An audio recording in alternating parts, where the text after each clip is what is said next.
Mesdames, Messieurs, bonsoir à tous. Bienvenue dans ce nouveau webinaire Grands Espaces dédié cette fois-ci à notre prochain voyage en Mongolie. De la capitale de Oulan-Bator au Steppe Infini, nous vous proposons un voyage unique prévu du 4 au 19 juin 2025 au départ de Paris. Comme d'habitude, avant de commencer, on va laisser un petit peu de temps à tous les participants d'arriver tranquillement sur le live. Pour rappel, vous pouvez poser vos questions sur le chat, c'est la petite barre en bas à droite de votre écran, et c'est avec plaisir que nous répondrons à vos questions.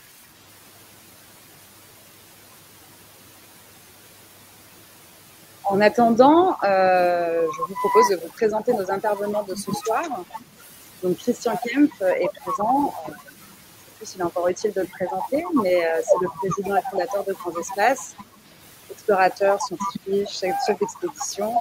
Il est également l'auteur de nombreux livres sur les destinations polaires, notamment, pour les voyages d'aventure. Nous aurons le plaisir ce soir d'accueillir également Onon, qui est notre partenaire local en Mongolie et qui a une connaissance intime des paysages et des cultures nomades de ce pays. Et c'est elle qui nous dévoilera ce soir les points forts de ce voyage unique que nous vous proposons. Et enfin, nous avons également la chance d'avoir Alain Desbrosses, géographe de formation et naturaliste de passion, je dirais, qui lui a eu le plaisir de guider notre précédent voyage, qui remonte déjà à quelques temps, puisqu'il est en 2014. Et il interviendra surtout à travers le chat tout au long de ce webinaire pour répondre à vos questions.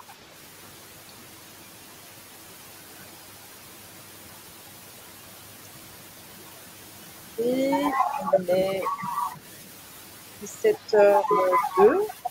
Je vais passer la parole à Christian pour une introduction.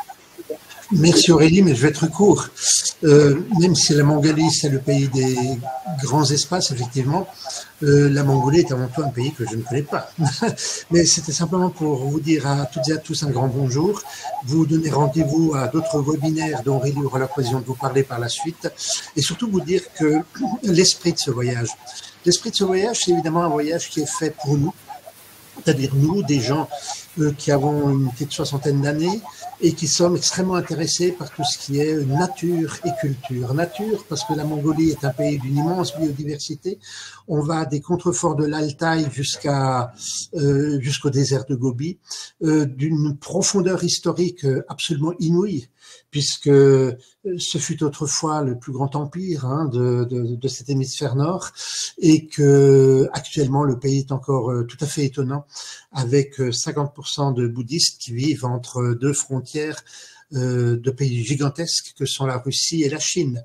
Alors dans ce contexte-là, la Mongolie, jusqu'en 1990 au moins, avait un tourisme extrêmement marginal. Le tourisme se développe maintenant. Il y a environ 700 000 personnes qui viennent en Mongolie, mais ça n'a rien à voir avec les 90 millions qui viennent en France. Et c'est justement ça qui nous intéresse aussi dans ce voyage, c'est de véritablement aller vers des sites et des lieux où d'autres ne vont pas. Si d'autres y allaient régulièrement, on n'irait pas. Alors les autres, oui, ils y vont néanmoins à pied, à cheval, car la Mongolie est un pays de randonnée et puis de randonnée, de tourisme équestre. Mais nous allons voir cette Mongolie autrement. Nous allons voir cette Mongolie dans tout le confort possible. Encore une fois, sachez que 50% de la population est dans des yourtes, tout simplement en Mongolie, que la yourte est le lieu où on habite. Sachez que si en France on a environ 30 000 structures hôtelières, il y en a environ 300 en Mongolie.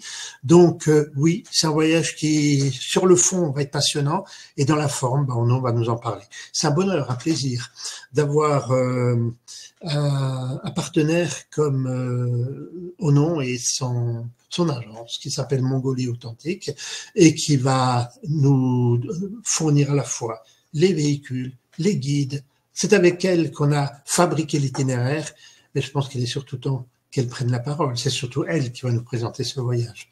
Votre voyage, Onon. Et on vous écoute.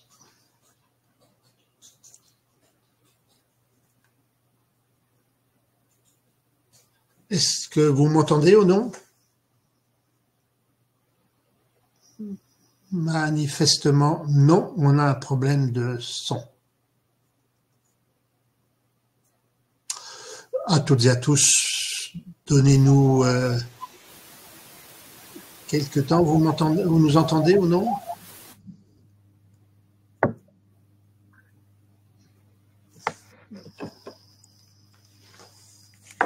Est-ce que vous nous entendez?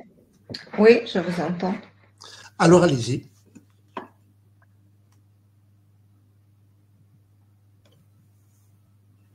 Vous pouvez démarrer votre présentation.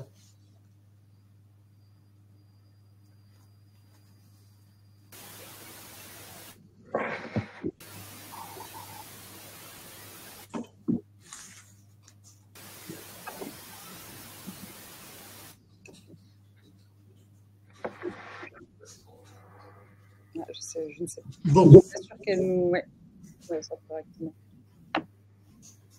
Surtout au nom, dès que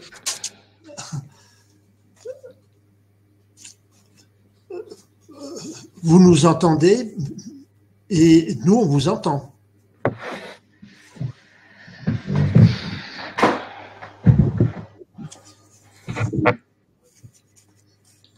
Bon, mesdames et messieurs, je suis navré, ces aspects techniques. Et je ne vais pas me mettre à parler de la Mongolie alors qu'il y a une personne de l'ambator qui m'écoute.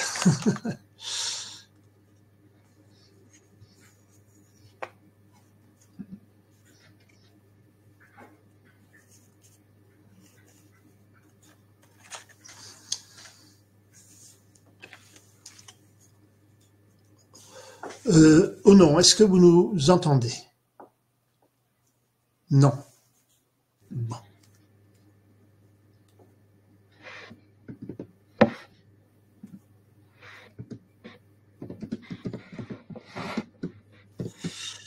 Bon. Vous entendez? Oui. Je vous entends.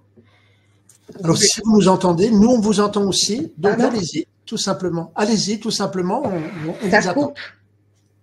Ah, d'accord. Le petit bonhomme n'arrive pas à passer la montagne.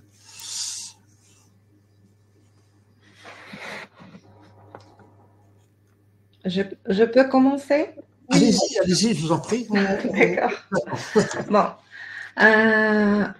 Bonsoir à tous. Moi, je suis Onun. Vous allez faire un voyage en Mongolie.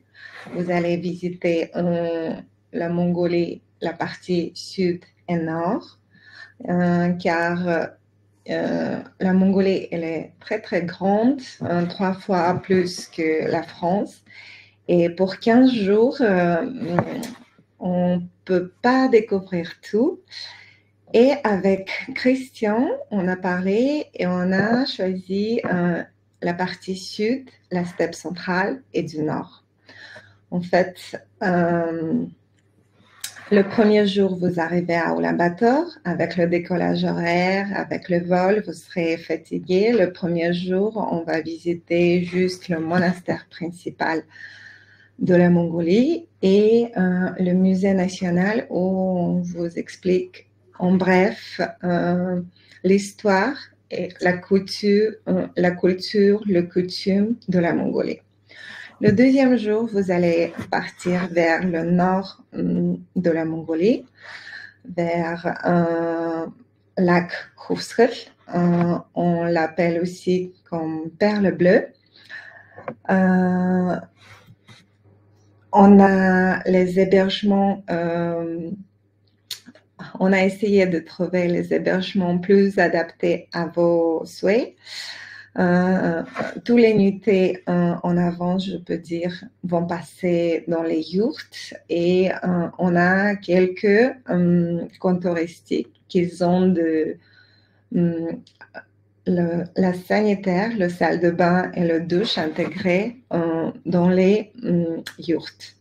En fait, en bas, vous avez l'image des yurts où vous allez dormir. Mais en avance, il faut que je vous prévienne qu'il ne faut pas attendre un grand luxe en Mongolie. Bien sûr, on va essayer de vous proposer les coins touristiques plus chics, plus luxueux. Mais quand même, le service, il n'est pas pareil comme en France, en fait, car la Mongolie, c'est un pays qui vient de se développer. Au niveau du tourisme, on peut dire que c'est juste les 15 dernières années que ça commence à se développer. Et car la saison, elle est très courte, en fait, c'est à partir de juin jusqu'à la fin de septembre. Et car on n'a pas beaucoup de touristes en hiver, en plus, en hiver, c'est plus difficile à gérer les coins touristiques. En hiver, ils se ferment tous. Et en fait, c'est à partir de juin qu'ils ont tous ouverts. N'attendez pas un grand luxe. Après, on va passer vers Schneider le troisième jour. Ça sera toujours au bord d'un lac. Dans cette coin touristique, par exemple, dans cet endroit aussi, on n'a que 2 coins touristiques. Et ici, on n'a pas de coin touristique avec les toilettes et les douches intégrées dans les yurts. En fait, mais en fait, les douches et les toilettes, ils ont toujours les petites maisons à part qu'ils n'ont pas très loin.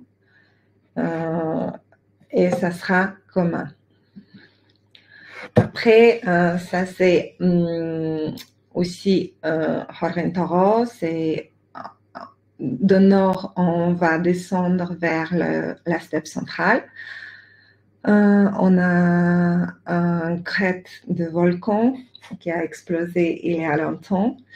Et juste à côté, on a aussi un lac. Et en fait, ici, sur l'image à droite, aux premières lignes, ça c'est le coin touristique qui se trouve vraiment au bord du lac. Ils ont le toilette intégré, mais pas le douche en fait.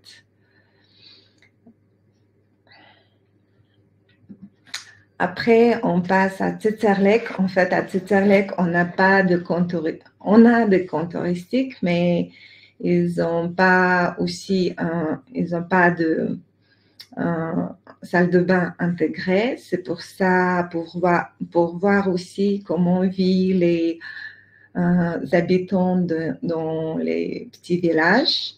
J'ai choisi plutôt un hôtel qui se trouve au milieu de ce village. En fait, il est petit. Après, dans la soirée aussi, si vous voulez, vous pouvez se promener. Et ici, on peut voir les chambres de cet hôtel local que j'ai choisi en fait. À Tsinker, on a un source chaude qui est très intéressant. Ici, on a le toilette qui est intégré. Juste à côté de la yourte, on a un petit jacuzzi avec source chaude. Et pour le douche, en fait, ils ont promis que pour l'année prochaine, pour juin, les douches seront intégrées dans la yourte. Mais on ne sait jamais. Les douches seront communs à part, mais vous avez le jacuzzi juste à côté de la yourte. Après, ça c'est le Valet d'Orhan. À Valet d'Orhan, j'ai proposé de dormir de nuit chez les familles nomades, voir comment vivent les Mongols. Et ça, c'est les images que j'avais de familles nomades avec qui on travaille dans cette région. C'est un superbe palais, patrimoine de l'UNESCO. Après, on va visiter le monastère Toufron qui se trouve sur une montagne. il faut compter à peu près 2 heures de trek dans la forêt et 2 heures de descente. Voilà. Mais on a un vue vraiment incroyable et normalement, ça se passe très, très bien. Après, on va passer vers la Karakorum. En fait, ça, c'est ancienne capitale mongole. Ici, car c'est un centre vraiment touristique de la Mongolie, on peut avoir plusieurs niveaux d'hébergement. Et je choisis ce camp touristique où on a le salle de bain intégrée.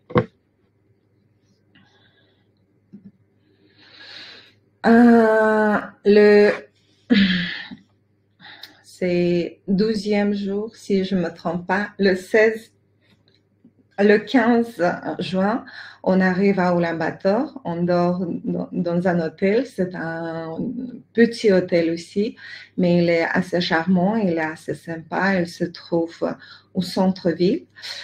Et le 16 juin, on va partir vers la Gobi, vraiment vers le sud-sud de la Mongolie. En arrivant, on va aller vers les falaises où on a trouvé les os de dinosaures qui sont partout. En fait, les os de dinosaures, ils sont partout dans le musée, par exemple à Washington, en Russie. Ils ont tous apporté d'ici. Ensuite, on va passer vers le canyon de Yosh. En fait, on dit Yosh, c'est un oiseau, gypaète barbu, en fait. Et c'est un vallée. À votre arrivée, je pense qu'on aura aussi la glace. Normalement, on avait toujours la glace, mais avec le réchauffement climatique, en fait, maintenant, on était à fond. Mais à votre arrivée, je pense qu'on aura de la chance voir cette vallée un peu avec la glace.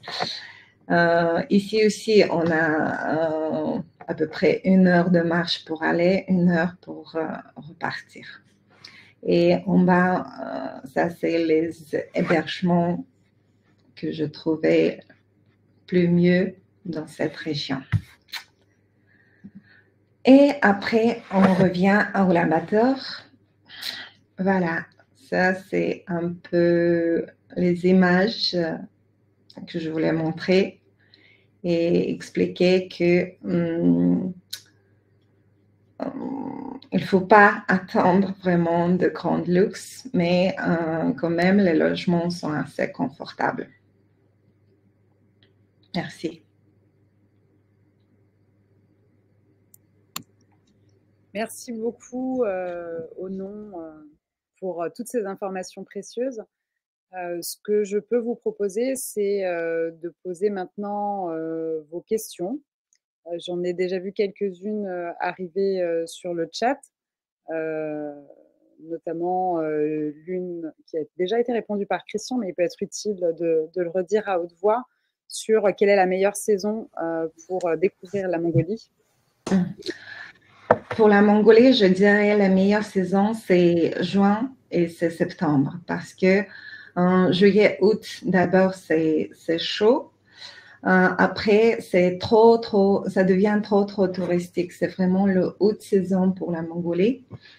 Et après le Covid, en fait, on est un peu envahi par les Coréens pendant juillet-août. Et moi, je dirais pour visiter la Mongolie, la meilleure période, c'est juin-septembre. D'accord.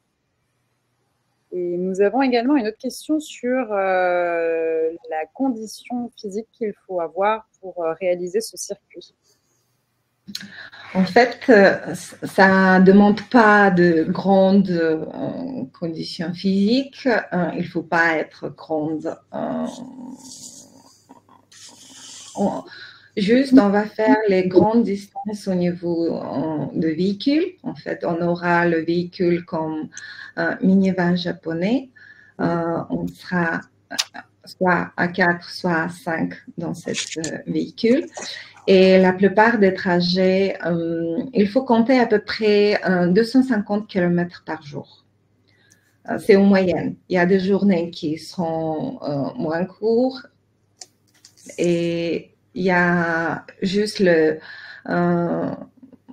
jour de Har jusqu'à Ulaanbaatar, ça sera à peu près 400 km, mais ça sera sur les routes. Après, on a des trajets en piste aussi, mais en fait, c'est maximum 250. C'est juste le dernier jour pour venir à Ulaanbaatar, ça sera 400 km. Au niveau de physique, non, il ne faut pas être trop sportif. À chaque étape, on a des choses à visiter. Mais c'est juste pour le monastère Toufran, on a un dénivelé à peu près 150 mètres, mais c'est assez doux, c'est pas assez raide. Et pour le reste, en fait, c'est assez plat. Ulaanbaatar se trouve à 1350 mètres d'hauteur, mais on n'a pas besoin de masque d'oxygène, quoi que ce soit. En fait, tout se passe très, très bien.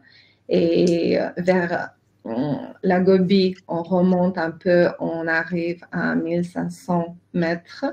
Et vers le nord, c'est à peu près 1400, 500. En fait, ça dépend des endroits. Mais au niveau du physique, il ne faut pas être trop sportif, quoi que ce soit. Je voudrais juste, si vous permettez ou non, intervenir sur les 3 points dans les questions. La marche, donc je ne peux pas dire mieux que vous, évidemment, si ce n'est que quand nous allons, par exemple, au bord de gorge ou que nous allons au pied d'un monastère, les personnes qui ne veulent pas monter pourront toujours rester autour des voitures, puisque ça c'est le deuxième point, le déplacement se passe dans ce qu'on appelle des minivans japonais, c'est-à-dire ce sont pas des grands vans comme en Alaska par exemple, mais ce sont des petits minibus et nous serons 4 ou 5 dans ces minibus, hein, et les chauffeurs resteront là autour des minibus. Donc, s'il y a des gens qui ne veulent pas marcher, il y a une possibilité là d'attente. Il y a une question aussi sur les vols avions. Il n'y aura que 2 vols avions intérieurs, l'un vers le nord et l'autre vers le sud. Hein, vous avez compris que nous allons prendre un vol vers le nord, revenir ensuite en voiture en passant notamment par l'ancienne capitale, Karakorum, et par bien d'autres lieux, jusqu'à Ulaanbaatar qui est la capitale. Et puis depuis Ulaanbaatar, nous allons faire comme l'expression, un saut de puce, un saut d'avion vers le désert de Gobi en revenant en avion. Donc voilà les vols avions qu'il y a à l'intérieur. S'il y avait des questions concernant les vols internationaux, je crois que j'ai vu une question sur le nombre d'heures de vol. On est sur, alors ce n'est pas du vol direct au départ de Paris, ce sera forcément un vol avec escale. Et si on prend uniquement le temps de vol, on est sur 11 heures de vol pour arriver jusqu'à Ulaanbaatar. Je crois que c'est une des questions que j'avais pu voir dans le chat. Je regarde si... Est-ce que les repas sont typiques? C'est une question que je vois sur le chat. Est-ce qu'on va manger local? En fait, dans les camps touristiques essayent de proposer vraiment un repas qui est adapté aux touristes. Chez les familles nomades, on va manger vraiment les choses typiques. Bien sûr, si on va réserver en avance, on peut demander les repas locaux. Chez nous, tout le monde croit qu'on mange que de la viande. C'est pas le cas en fait. On a des légumes de base. C'est choux, carottes, pommes de terre, oignons. Ça c'est vraiment les légumes qu'on peut trouver un peu partout. Et après, au niveau de garnir, ça sera plutôt du riz, des pâtes ou bien les nouilles faites à la maison. Je dirais pas que au niveau de l'alimentation c'est compliqué et avec le développement du tourisme, on peut adapter à tous les allergies, quoi que ce soit. En fait, on peut organiser sans aucun problème. Très bien. On avait une question sur les températures au mois de juin, me semble-t-il également. En fait, au mois de juin, c'est vrai que c'est assez difficile à prévoir la météo en Mongolie. Même en juillet-août, on peut avoir la neige. Il faut être prêt à tout. Mais normalement, la température en juin, c'est à peu près de 20 degrés jusqu'à maximum 28 degrés. C'est assez frais. Mais ça dépend des années. Je vois aussi une question, faut-il amener des sacs de couchage? Non. Il y a les draps, hein, il n'y a pas besoin. En revanche, les possibilités de charge de batterie, c'est vrai que en téléphone, de l'appareil photo, on est un peu au bout du monde. Et ça, Onon pourra mieux répondre que moi. Je vois une question concernant les formalités aussi pour se rendre en Mongolie.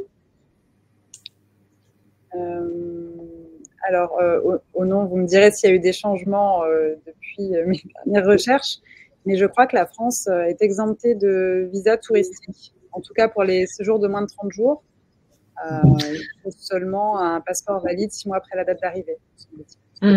En fait, c'est vrai que le gouvernement de la Mongolie, ils ont annoncé 3 ans bienvenue en Mongolie à partir de 2022.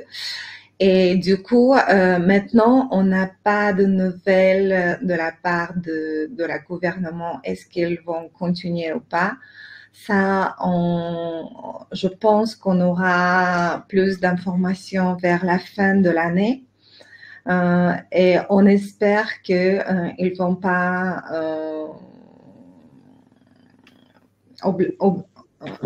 demander de visa pour la durée de 30 jours. D'accord. On espère. Pour aujourd'hui, je ne peux pas vous dire comme il est, en fait. Non, mais je comprends. J'ai vu effectivement que ça s'étendait jusqu'à 2025, mais effectivement, il n'y a pas plus d'informations sur… Exactement. Pour l'instant, juin 2025, mars 2025, vraiment, c'est toute l'année. Mais on suivra cela avec intérêt et on ne manquera pas de prévenir nos participants si jamais cela… Oui, exactement. Mais en fait, pour obtenir le visa mongol, c'est pas si difficile. On a un site e-visa où vous pouvez obtenir le visa dans 48 heures, sans problème. Très bien. Ce que je voudrais aussi dire, il y a quelques questions. Enfin, je voudrais revenir tout à l'heure au nom sur ces problèmes de batterie. Mais une personne demande aussi les dates exactes. Sachez que effectivement, n'ayant pas eu de réponse, nous ne les aurions qu'en janvier de Air Mongolie, on va dire. Nous avons pris l'option de passer, de faire une escale à Istanbul, hein, non pas Francfort ou Ulaanbaatar, mais Paris, Istanbul, Ulaanbaatar. Hein. Ça, c'est un petit changement. Et puis, il y a pas mal d'informations qui vous sont données aujourd'hui de vive voix, mais nous allons remettre tout ça par écrit et toutes les personnes, ce qu'on va faire simplement entre nous, si vous le voulez bien, parce que c'est vrai que c'est un voyage original, il y a aussi des questions, est-ce qu'on peut faire des promenades en chameau et à cheval? Oui, il y a des endroits où on peut le faire, mais il y a beaucoup de questions, je dirais, pratiques. Un catalogue ne suffit pas, un catalogue est incitatif, et donc je m'engage, et nous nous engageons avec Onon dans les 15 jours à toutes les personnes qui le demandent de vous envoyer un petit livret précis, pratique sur ce voyage. Fondamentalement, rien de changé, mais ce sera une réponse noir sur blanc, je dirais, aux questions, avec un livret pratique bien plus important que simplement 5 ou 6 heures de décalage horaire, que il fera froid ou pas froid, etc. On sera beaucoup plus précis sur le plan pratique.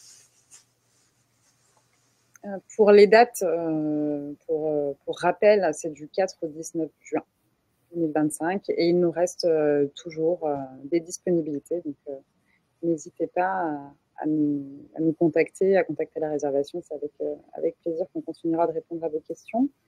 Je vois également une question sur,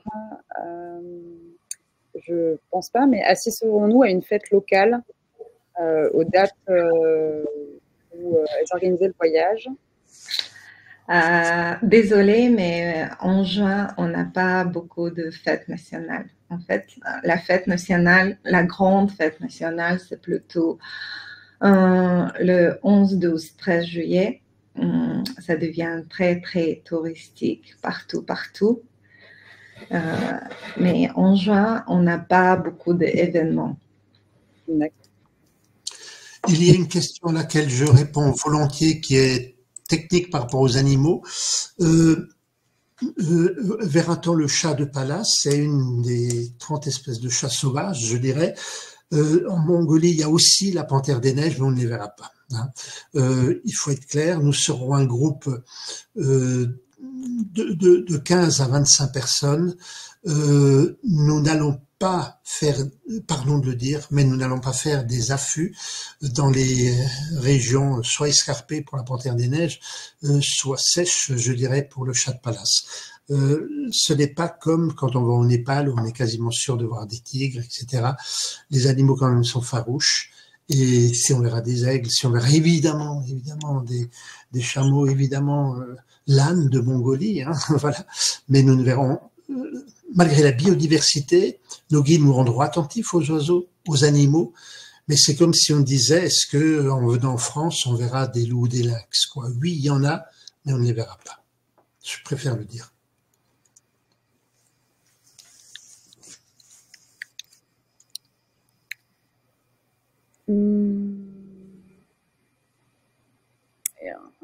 Alain nous précise que beaucoup d'oiseaux sont visibles autour des campements de yourtes et dans les forêts pour la partie nord.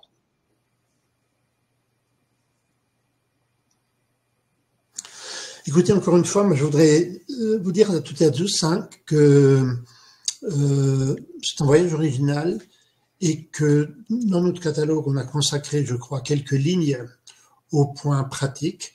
Les dates sont les dates du mois de juin, donc du 4 au 19. Le trajet avion avec une escale à Istanbul.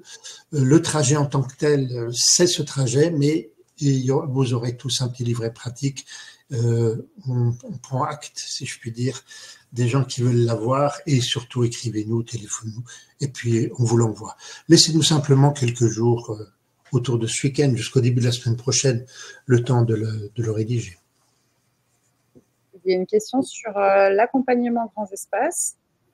Alors, il n'est pas avec nous ce soir, mais pas intervenant. Il est parmi vous sur le chat, je l'ai vu tout à l'heure. Ce sera très certainement Fabrice Jonquille, qui est guide chez nous depuis quelques années, photographe, vidéaste, féru d'histoire, qui aura le plaisir d'accompagner ce voyage en Mongolie. Et je me permets d'insister sur le fait que Fabrice, deux choses. D'abord, lui interviendra lors d'un autre webinaire qu'il organisera lui sur la Mongolie. Si nous avons, nous, choisi Fabrice, c'est parce que nous tenons d'un côté à avoir un naturaliste. Alors, il est féru d'histoire, c'est clair, mais c'est aussi un naturaliste. Plusieurs le connaissent de nos croisières polaires. Et que ce côté de connaissance de la faune locale ou de la flore locale est important. Et bien surtout, Fabrice a une très bonne... Autant moi, je suis un polaire, autant Fabrice, lui, est un polaire aussi, mais il regarde beaucoup sur l'Est et c'est un spécialiste de pays comme le Japon, la Chine et l'Extrême-Orient. Et il nous semble toujours important, quand on va dans un pays, d'avoir une personne qui sache faire l'interface par rapport au pays qui entoure le pays que nous visitons et par rapport à notre culture. D'où le choix de Fabrice qui accompagnera ce voyage. En francophonie, j'entends. Alors les guides, évidemment, comprennent, parlent français, mais vous savez qu'on a toujours un guide grands espaces qui doit justement faire l'interface la meilleure possible. Et ce sera Fabrice. Donc. Une autre question sur la charge des batteries. Comment fait-on place pour recharger ses équipements, je pense, photo, très certainement, téléphone. Car notre voyage va se dérouler dans les camps touristiques. Dans chaque camp touristique, on aura au pire le moteur qu'ils vont allumer de 6 heures du soir jusqu'à 10 heures du soir. Et vous pouvez charger les téléphones, les batteries sans problème. C'est juste 2 jours chez les familles nomades qu'on n'aura pas de possibilité de charger. Sinon, pour le reste du voyage, on a des possibilités de charger de batterie. Avec les groupes électrogènes. Et enfin, 2 jours de vrai voyage, quand on n'aura pas de téléphone portable et pas de batterie, avec les familles nomades. Et une question sur un départ possible de Genève, évidemment. C'est Paris-Istanbul ou alors Genève-Istanbul.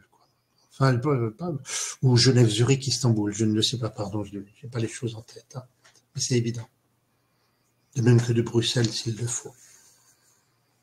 Alors attention, on a un groupe au départ de Paris, donc il faudra bien voir pardon. Le départ de province.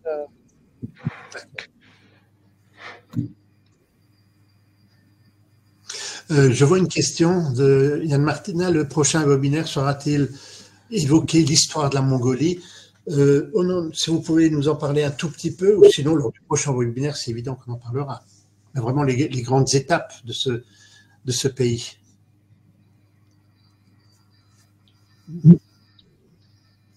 Est-ce que vous pouvez nous dire quelques grandes étapes, ou alors on garde ça pour le prochain webinaire avec Fabrice, de l'histoire mongole?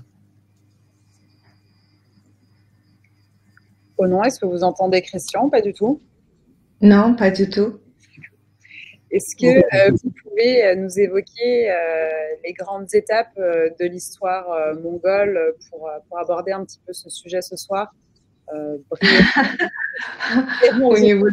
Ça peut être très très long et que ça peut donner une conférence, mais nous dire un peu quelles sont les grandes étapes importantes. En fait, l'histoire de la Mongolie commence juste après l'âge de bronze.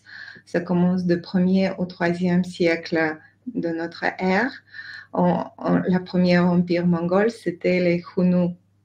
Et à partir d'ici, en fait, on était envahi par les autres pays, on a envahi les autres pays. Et en fait, au XIIIe siècle, plutôt, le Temujin, c'est le Chinggis Khan, en fait, à sa naissance, il a été nommé comme Temujin. En fait, à son période, la Mongolie a été divisée par 4 parties. Et en fait, c'est lui qui a pu réunir les Mongols. Et il était nommé comme le roi de la Mongolie et nommé comme Chinggis Khan. Et en fait, tout le monde croit que c'est plutôt la dynastie de Chinggis Khan, mais à vrai dire, la grande partie des envahissions, c'est plutôt ses descendants qu'ils ont fait. Mais car c'est lui qui a créé la grande empire mongol, tout le monde parle de Chinggis Khan. Après le Chinggis Khan, je peux dire qu'on était sous l'influence des Mandchous pendant 200 ans. Et à cette période, au niveau de culture, au niveau de éducation, etc., c'était une chute énorme pour la Mongolie. Et c'est avec les Russes, mais c'est juste mon avis, avec les Russes que la Mongolie a pu rester indépendante.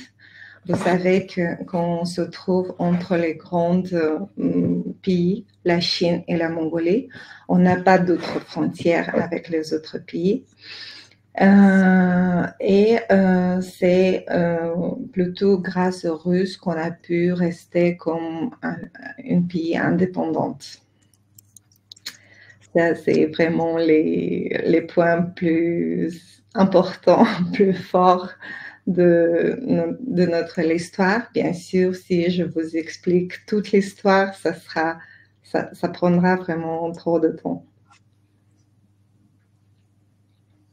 Merci Onon. Je vois des questions sur est-ce que il y a le Wi-Fi, est-ce qu'il y a du réseau téléphonique partout où on se rend? En fait, partout on a du réseau téléphonique, mais on n'a pas de Wi-Fi dans la steppe. Je dirais plutôt, ça sera mieux de venir en Mongolie et acheter des SIM cartes avec les data. Ça coûte maximum 10 € pour 15 jours avec 16 gigabytes de data. Et avec la SIM carte mongole, vous pouvez avoir du réseau presque partout pendant notre séjour.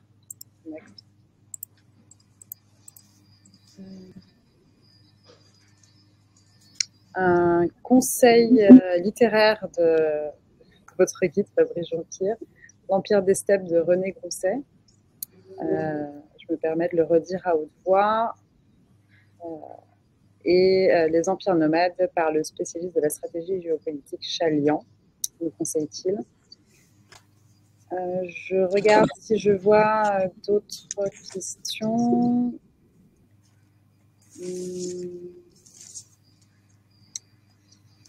Je ne vois pas d'autres questions particulières. Je vais attendre que chacun finisse de taper sur le chat pour m'en assurer.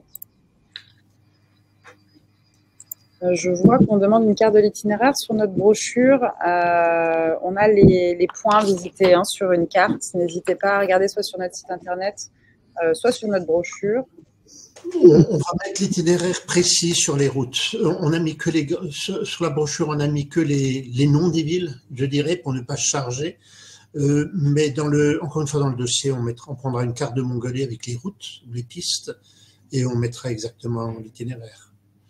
C'est assez facile. Il n'y a pas beaucoup de grandes routes, donc c'est bien. On a une autre question sur à quelle heure commencent les journées. En fait,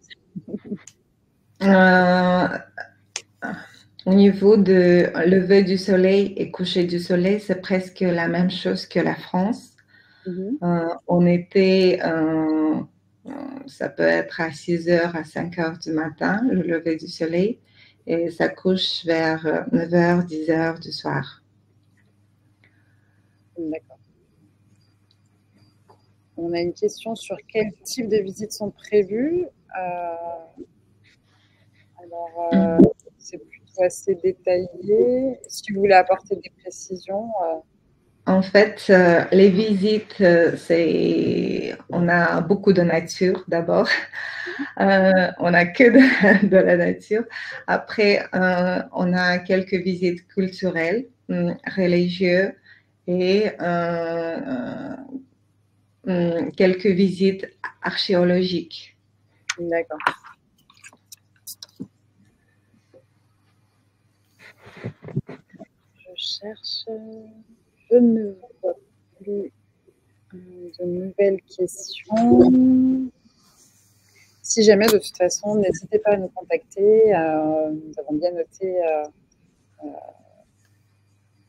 les demandes de livret. N'hésitez pas à nous écrire vraiment sur notre boîte mail à info@grand-espace.com ou à nous contacter par téléphone au 03 51 251 251 pour nous faire la demande de ce livret pour toute information complémentaire. Je vérifie une dernière fois qu'il n'y a pas de questions supplémentaires.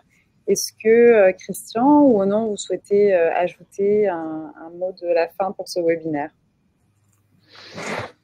Moi, je dirais que vous allez vous retrouver vraiment dans un autre monde en Mongolie. C'est complètement différent que la France. Et au niveau spirituel, méditation, c'est un bon pays. En fait, il y a des étapes que vous allez vous retrouver dans nulle part au bout du monde.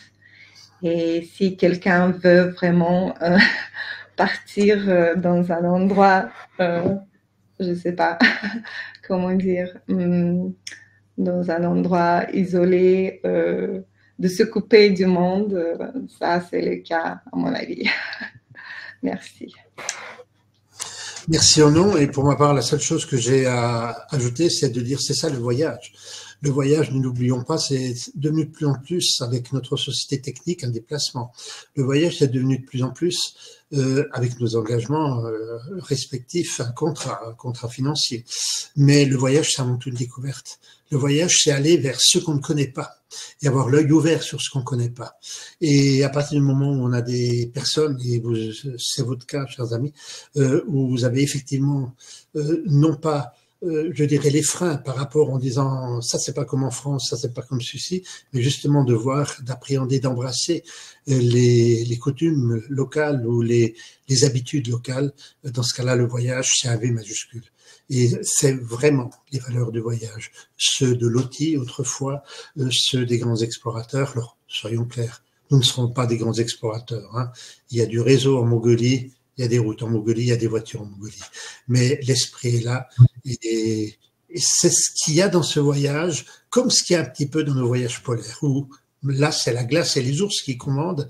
Là, ça va être l'environnement qui commande. L'environnement, y compris spirituel, comme Onon l'a dit. Eh bien, merci à tous. Merci Onon, merci Christian, merci Alain, merci Fabrice qui était également parmi nous dans le chat. Merci à vous tous, surtout, pour votre participation de ce soir.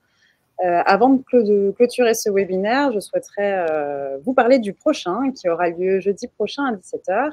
Et nous aurons vraiment le plaisir cette fois-ci de vous présenter nos nouveautés 2025 à bord de notre bateau l'Ocean Nova de 75 passagers sur nos destinations polaires, donc pour l'été prochain. On aura notamment le plaisir de vous présenter un voyage vraiment unique et inédit qui sera focalisé sur la recherche de l'ours à travers la banquise et qui sera prévu début du mois de juin 2025. Donc, c'est vraiment quelque chose de tout nouveau qu'on souhaite vraiment vous présenter tant il est unique.